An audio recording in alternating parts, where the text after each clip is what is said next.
فرماتے ہیں جو شخص ہر نماز کے بعد ان کلمات کو 7 بار پڑھے گا، ان کلمات کو کیا پڑھے گا؟ 7 بار پڑھے گا ان کلمات کو، حیرت انگیز طور پہ فرمایا کہ اللہ پاک جل شانہ اس کو ولایت کا تاجدار بنائیں گے اور اتنا عطا فرمائیں گے کہ اس کے ذریعے سے وہ کاغذ کہاں ہے جو لبنان کے کوہ لبنان کا کاغذ ہے؟ آپ حضرات نے مجھے کہا ہم وہ دیں گے، کوہ لبنان کا کاغذ جو یہ پڑھے گا اللہ اس کو اتنا عطا فرمائیں گے۔ آپ ذرا چھوٹے سا ایک لفظ کہہ رہا ہوں، جو یہ پڑھے گا اللہ اس کو اتنا عطا فرمائیں گے، اتنا عطا فرمائیں گے، اتنا عطا فرمائیں گے کہ اس کے ذریعے سے لوگوں کو روزی دیں گے، وہ ذریعہ بن جائے گا لوگوں کو روزی دلانے کا، وہ ذریعہ بن جائے گا لوگوں کو دولت اور رزق دلانے کا، وہ ذریعہ بن جائے گا لوگوں کو برکات اور ثمرات دلانے کا، وہ ذریعہ بن جائے گا اللہ اس کے ذریعے سے لوگوں کو رزق عطا فرمائیں گے۔ اب آپ ان الفاظ کو غور سے سنیں، دیکھیں الفاظ سے پہلے میں الفاظ کی حقیقت بتاتا ہوں، الفاظ سے پہلے الفاظ کی حقیقت بتاتا ہوں۔ آپ ذرا الفاظ سے پہلے الفاظ کی حقیقت کو غور سے سنیں، حقیقت کو غور سے سنیں۔ یہ بس والوں کے ساتھ آپ نے سفر کیا ہوگا، یہ اکثر ہوٹلوں پہ کھڑے ہوتے ہیں، جب ہوٹلوں پہ کھڑے ہوتے ہیں ڈرائیور اور بس کے عملے کا کھانا مفت ہوتا ہے، کچھ بندے لائے ہیں جو اپنا فکر کرتا ہے اگر وہ بس والا کہیں کھڑا کرتا، بس بند کر دیتا اور خود کھانا کھاتا، کیا مفت دیتے؟ جو دوسروں کو ساتھ لاتا ہے اور جو دوسروں کا فکر کرتا ہے اللہ اس کو بہت زیادہ نوازتے ہیں، بہت زیادہ۔ حضرت داؤد علیہ السلام نے عرض کیا کہ یا اللہ آپ کا نبی پیارا ہوں، بہت ہی زیادہ پیارا بننا چاہتا ہوں، تو کچھ میرے ساتھ شفقت فرمائے۔ تو آپ نے فرمایا داؤد میرے بندوں کو میرا محبوب بناؤ، میرے بندوں کو میرے قریب کرو تو میرے اور پیارے ہو جاؤ۔ حضرت موسیٰ علیہ السلام نے اللہ سے عرض کیا کہ یا اللہ تیرا پیارا بننے کے لیے، محبوب بننے کے لیے کون سا عمل ہے؟ تو آپ نے فرمایا غیبانہ لوگوں کے لیے دعا کرو، غیبانہ لوگوں کے لیے دعا کرو۔ کیوں؟ منہ پہ دعا خوشامد پھر بھی بن سکتی ہے، دکھاوا پھر بھی بن سکتا ہے، جب غیبانہ لوگوں کے لیے دعا کرو گے فرمایا وہ دعا ایسے ہوگی جو تجھے 3 چیزیں دلائی گی، ایک میرا دوست بنا دے گی، اور ایک جتنا لوگوں میں رزق تقسیم ہوگا اتنا سارا تجھے ملے گا، اتنا سارا تجھے ملے گا، یہ بندہ مالدار اور تونگر بن جائے گا۔ دوسرا اور تیسرا فرمایا کہ اللہ جل شانہ تجھے لوگوں میں عزت دیں گے، وقار دیں گے، شان و شوکت دیں گے اور ہر دل عزیز کر دیں گے۔ صرف اپنے مزاج سے نکلا ہے، اپنی سوچ سے نکلا ہے، میری جنت ہو، میری قبر ہو، میری آخرت ہو، بس اور کوئی جائے نہیں۔ اور میں کہ یہ اللہ کے لیے جب بندہ کرتا ہے۔ اب آپ میت کی دعا دیکھیں، اللہم اغفر لحینا، حالانکہ ساری دعا تو اس میت کے لیے مانگنی چاہیے تھی، اے اللہ جتنے زندہ ہیں ان سب کو معاف کر دے، ومیتنا جتنے مر گئے سب کو معاف کر دے۔ میت سامنے پڑا ہے، پین سامنے رکھ کے میت کے لیے دعا نہیں مانگی جا رہی، پہلے سارے زندوں کے لیے تاکہ ان کا خاتمہ ایمان پہ ہو، پھر میتوں کے لیے، وشاہدنا جو موجود ہیں، وغائبنا جو اس وقت نظر نہیں آ رہے غائب ہیں، وصغیرنا وہ چھوٹے ہیں، وکبیرنا وہ بڑے ہیں، وذکرنا وہ مذکر ہیں، وانسانا اے اللہ جو مؤنث ہیں۔ یہ دعا مانگ کے پھر کہتا ہے اللہم من احییتہ منا فاحیہ علی الاسلام، اللہ زندگی گزارنا تو کملی والے کی غلامی میں، ومن توفیتہ منا فتوفہ علی الایمان، اے اللہ اگر موت ہو تو ایمان کی موت دے دے۔ جو بندہ دوسروں کے لیے مانگتا ہے، جو بندہ دوسروں کے لیے چاہتا ہے، دوسروں کے لیے چاہتا ہے۔ ابھی کچھ عرصہ پہلے ایک صاحب ہیں جو کچھ تعویذ وغیرہ پیر کچھ تھوڑا سا عامل ہیں، تو مجھے ملے، مجھ سے کہنے لگے ہم نے سفر تو اکٹھا شروع کیا تھا، اور مجھ سے کہنے لگے اتنے آگے نکل گئے، وجہ؟ میں نے کہا فرق اتنا ہے، تو نے چھپایا میں نے بتایا، بس تو نے چھپایا میں نے بتایا۔ کہنے لگا نہیں کوئی اور وجہ ہے۔ اچھا میں پھر اسے باتیں اور چلتی رہیں چلتے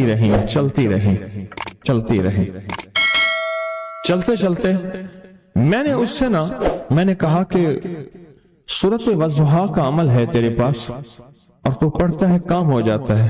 ہنس پڑا، ہاتھ پہ ہاتھ مارا، کہا ہاں ہے۔ میں نے کہا وہ بتا دو۔ بتاؤں گا، میں نے کہا بتا دو، فائدہ ہو جائے گا مجھے بھی۔ اچھا وہ پہلی بات وہ بھول گیا۔ میں نے کہا تو چھپاتا ہے میں بتاتا ہوں۔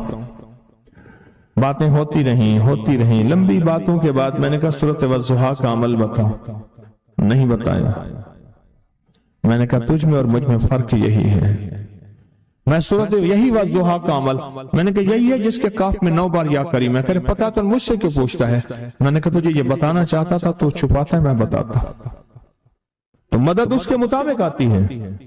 اللہ کو اپنی مخلوق اپنے بندے پسند ہیں، جو اپنے بندوں کو اللہ کی بندوں کے راحت کو سوچتا ہے، جو اللہ کے بندوں کی اندر کے درد اور مشکلات اور مسائل کو سوچتا ہے، اللہ پہلے اس کا بھلا کر دیتا ہے۔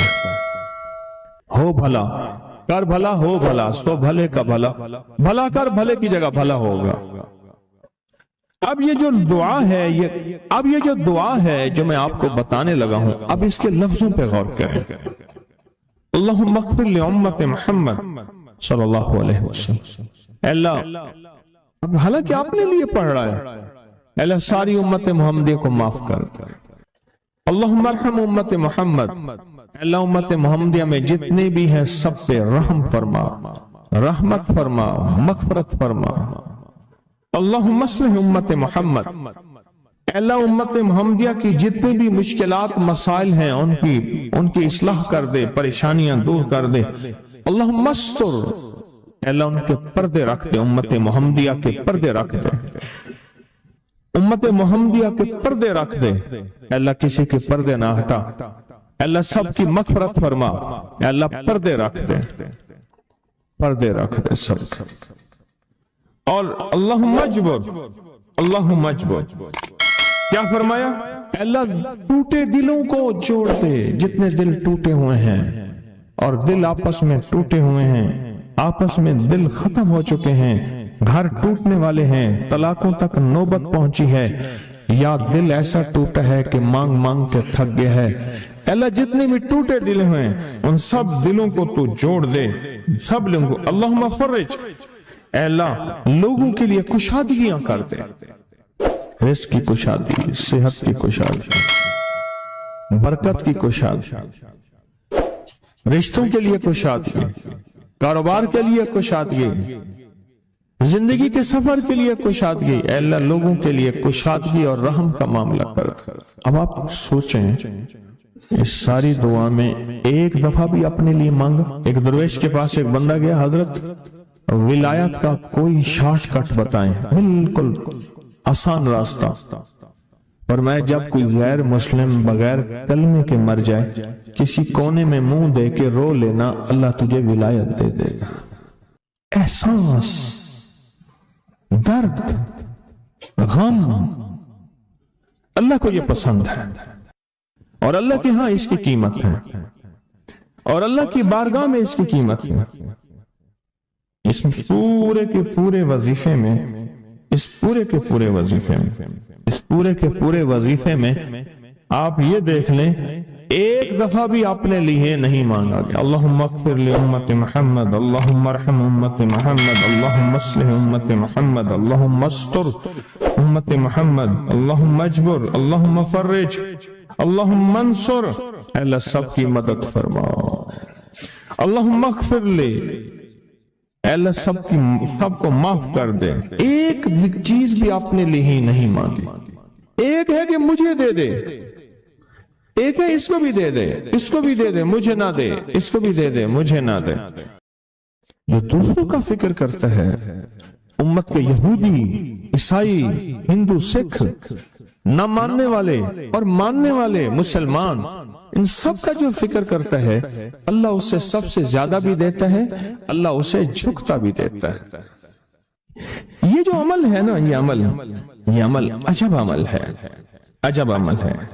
یہ کاغذ جتنے پڑے ہیں دیکھیں کتنی تعداد میں ہیں جو مجھے دیے ہیں، یہ عمل ہے۔ امام جلیل یمنی یافعی فرماتے ہیں ہم چند دوست مل کر کوہ لبنان پر گئے تاکہ وہاں کے رہنے والے، سنا ہے کوہ لبنان میں وہاں عابد رہتے ہیں، زاہد رہتے ہیں، ابدال رہتے ہیں، شاید ہماری بھی کسی سے ملاقات ہو جائے۔ کہنے لگے ہم 3 دن تک مسلسل چلتے رہے، ہمیں کوئی ہستی نہ ملی۔ اسی دوران میں میرے پاؤں میں چوٹ لگ گئی اور میں چلنے سے عاجز ہو گیا۔ آخر میں بلند پہاڑی پر آ کر بیٹھ گیا۔ میرے ساتھی یہ کہہ کر کہ تم یہاں پر آرام کرو، ہم اطراف میں گھوم کر آتے ہیں کہ شاید کوئی ابدال مل جائے، کوئی درویش مل جائے، کوئی بزرگ مل جائے، اس کی ہم زیارت کر لیں، دعا کرا لیں۔ وہ دونوں چلے گئے، میں اکیلا بیٹھا رہا، شام تک نہ آئے، حتیٰ کہ رات ہو گئی، وہ نہ آئے۔ اکیلا پہاڑی اور بیابان میں تڑپتا رہا، بھوک، پیاس، دکھ، تکلیف، پاؤں کی تکلیف، پردیسی، مسافر، بیابان، جنگل۔ دوسرے روز میں نے وضو کے لیے پانی تلاش کیا تو پہاڑی کے نیچے پانی کا ایک چشمہ نظر آیا۔ وہاں وضو میں کے لیے کھڑا ہوا تو اثناء نماز کسی تلاوت والے کی آواز سنائی دی۔ نماز سے فارغ ہو کر میں آواز کی طرف چل پڑا۔ چلتے چلتے ایک غار نظر آیا، میں دیکھا تو ایک بزرگ ہیں اور وہ بھی نابینا ہیں۔ میں نے انہیں سلام کیا، انہوں نے سلام کا جواب کر کے پوچھا انسان ہو یا جن؟ میں نے کہا جی میں آدمی میں سے ہوں، انسانوں میں سے ہوں۔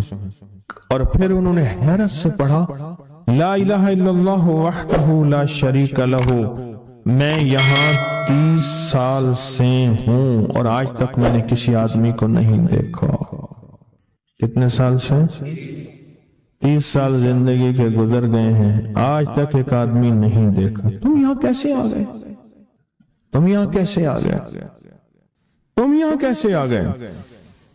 تو میں نے کہا کہ تم لگتا ہے تھک گئے ہو، تھوڑی دیر کے لیے سو جاؤ۔ میں آگے چل کے دیکھا تو غار میں 3 قبریں بنی ہوئی تھیں۔ مجھے حیرت ہوئی لیکن تھکان بہت زیادہ تھی، مجھے نیند آ گئی۔ ظہر کی نماز کا وقت ہوا تو انہیں آواز دی کہ اللہ تم پر رحم کرے، اٹھو نماز کا وقت ہے۔ باوجود نابینا ہونے کے اوقات نماز کے ماہر اور واقف تھے۔ میں نے اٹھ کے ان کے ہمراہ نماز پڑھی، اس کے بعد وہ عصر تک تلاوت کرتے رہے۔ جب عصر سے فارغ ہوئے تو کھڑے ہو کر انہوں نے 3 مرتبہ یہ دعا پڑھی جو یہ دعا میں نے ابھی پڑھی ہے، صرف 3 مرتبہ پڑھی 3 مرتبہ یہ دعا پڑھی۔ عارف شاذلی ابو نعیم اصفہانی کے ساتھ لکھی ہے جب ہم مغرب سے فارغ ہوئے تو میں نے ان سے دریافت کیا یا شیخ آپ امت کی مغفرت والی یہ دعا آپ کو کس نے سکھائی؟ یہ آپ کو موتی ملا تو کہاں سے ملا؟ یہ سن کر نابینا بزرگ نے یوں فرمایا جو شخص اس دعا کو روزانہ دن میں صرف 3 بار پڑھ لیتا ہے اللہ اس کو ابدالوں میں شامل کر لیتا ہے۔ اور دنیا میں اس وقت اربوں کی آبادی ہے، کروڑوں کی نہیں، اربوں میں صرف 40 ابدال ہیں، 40 ابدال ہیں پوری دنیا میں۔ اور فرمایا جو شخص اس کو 3 دفعہ صبح شام پڑھ لیتا ہے، 3 دفعہ اس دعا کو روزانہ صرف 3 مرتبہ پڑھ لے اللہ اس کو ابدالوں میں شامل فرما دیتے ہیں۔ پھر میں نے دریافت کیا یا شیخ آپ کو یہ دعا کس نے سکھائی؟ اتنا بتلا دیں۔ اس نابینا شیخ نے فرمایا او اللہ کے بندے یہ ایک راز ہے، اس دعا کی حقیقت سننے کی تم میں طلب تو ہے لیکن تاب نہیں ہے، اس راز کو جاننے کا تحمل تمہارے دل میں کتنا ہو سکتا ہے؟ اتنا کہہ کر خاموش ہو گئے۔ پھر فرمایا کہ عارف باللہ شیخ ابو الحسن شاذلی فرماتے ہیں وہ دعا یہی ہے جو ابدال مانگتے ہیں، ابرار مانگتے ہیں،